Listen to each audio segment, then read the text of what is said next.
Virgos, welcome to your weekly Sidereal Astrology forecast. This is for November 28th to the 4th of December 2016. I'm Athen, and this channel is about using the actual constellations in the sky, known as Sidereal Astrology. If you are new to the channel, be sure to check out the link down below because the signs are different, which means your sign might be different, and you'll want to watch this for the right sign. All right, so Virgos this week, another eventful week in November to top the month off. And we do have a new moon right on Tuesday. So certainly some new beginnings this week. I think the first half of the week, it's a really good time to listen, let the energies die down a bit, and see what comes our way. And for you, this could have to do with your third house, which is the house of communication. It's the house of learning and everything else that's practical in life. So for some of you, you might be starting a new course. Others might be deciding to do some writing or some more reading, to really establish that intellectual side to things. Some of you might decide that you want to do some trading, some exchanging in the marketplace, that kind of stuff. Maybe telecommunication for some of you. But most fundamentally, what this is about new beginning with your practical mind and with communication, and the importance of seeing things practically in terms of how they can be implemented, how they can be utilized, and how important communication is in life. Now, this is a very serious area. You do have Saturn in this third house. It's been this way for about the past year and a half. So yeah, take this stuff seriously and really see how you can build the long-term picture when it comes to the communication, when it comes to your practical mind. In other words, responsibility here, doing the right thing, the grounded thing, the long-term thing. And as a result, I think you'll notice that, as Saturn finishes up here over the next year to 2 years, you'll notice, yes, there is things being built here. Yes, there's a lot of positive things coming from this, although right now it may seem like it's being limited or thwarted, or we're just having to really, see the long road. So doing that's really being on the right side of this new moon, because Saturn will be involved with it. And but nonetheless, certainly new beginnings there with the practical and the communicative. So within that context, Mercury, your ruler, is going to be shifting into the fourth house here this Tuesday, Wednesday time period. So definitely a shift into the home, family, and health sector. Okay, so a really good time, I think, to maybe spend some time at home, maybe with family, maybe get a bit of your privacy right now. It's also good too for cultivating your health, connecting with your body and listening to your body, and getting into the intuitive side to life, the reflective. Maybe reflect on your past a bit, learn more about where you come from, who you are in that sense, and your soul in many ways, and really cultivate your personal life. It's really the time for that.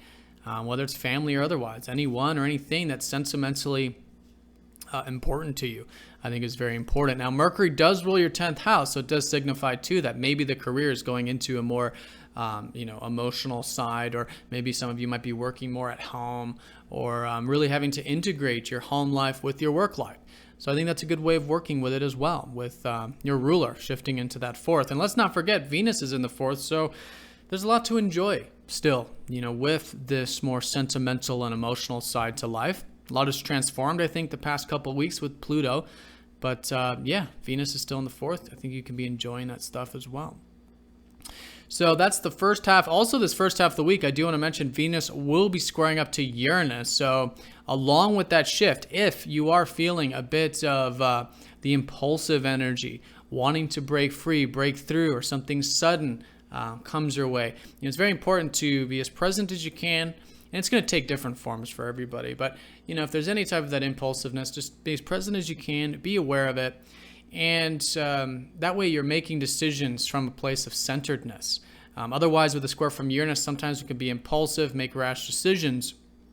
And so in the square, we do want to be centered. And we want to listen to whatever this freedom is. There's something Uranus has been showing you over the past many years.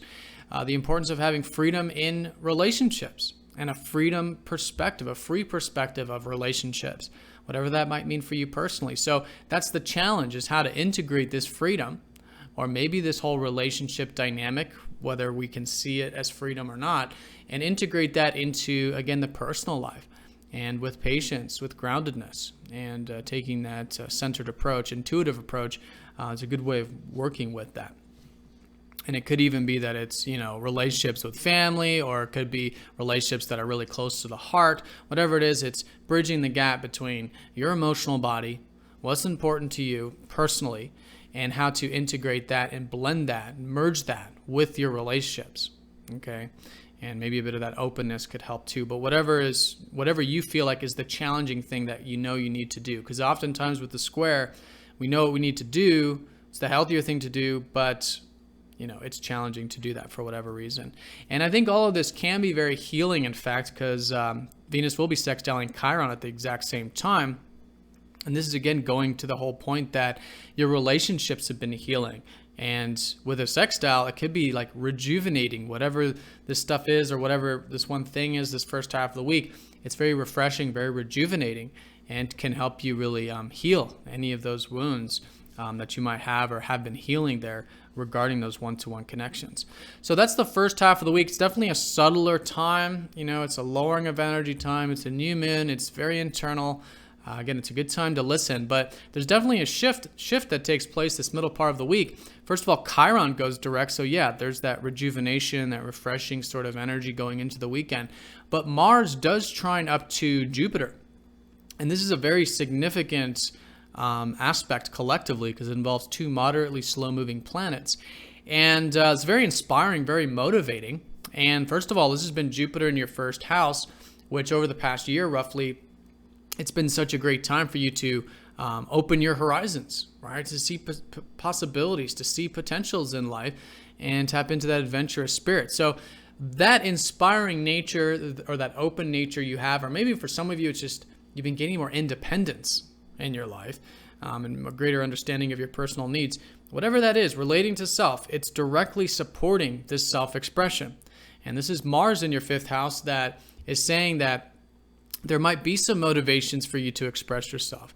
There might be some motivations for you to enjoy the things that are close to your heart, that you're passionate about in life, whatever that might be. It might be romance, children, creative projects, anything creative, and anything in between, just what's close to the heart, and also too what you might consider sort of creation of yours, all right, and or either of the two.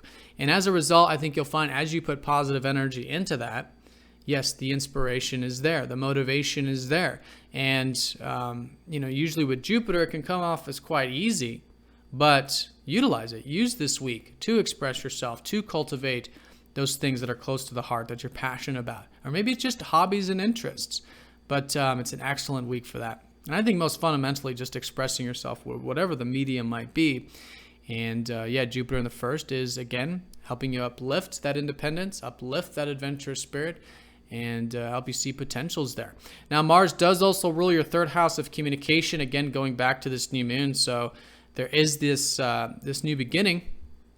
And I think you'll notice the new beginning with the communication, with the learning and all that by the second half. But again, positive support into that.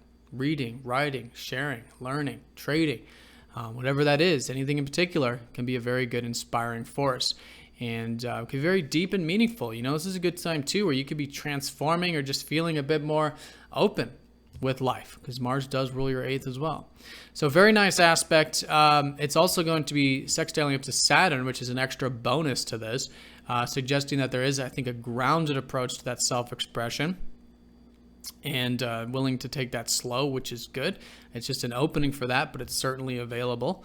And that's the week in a nutshell. Certainly this shift, where the first half is, I think, a bit of listening, certainly new beginnings, really good to meditate on things, reflect on things, particularly what you can learn, how you can treat life as a learning process, the importance of communication. The shift with Mercury going into your fourth house is about getting into the emotional side to life, maybe a bit of privacy right now, connecting with home, maybe establishing your health, and maybe bringing those energies and balancing those energies with the productive and with the career, which is Mercury ruling the 10th.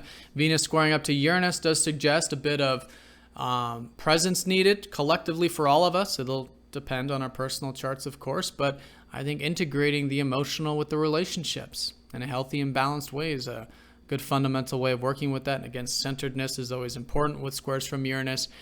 And Mars in the fifth.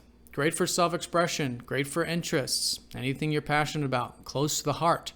A lot of positive support for that the second half of the week. All right, so Virgos, have a fantastic one. Thanks for watching, and I'll see you all next week.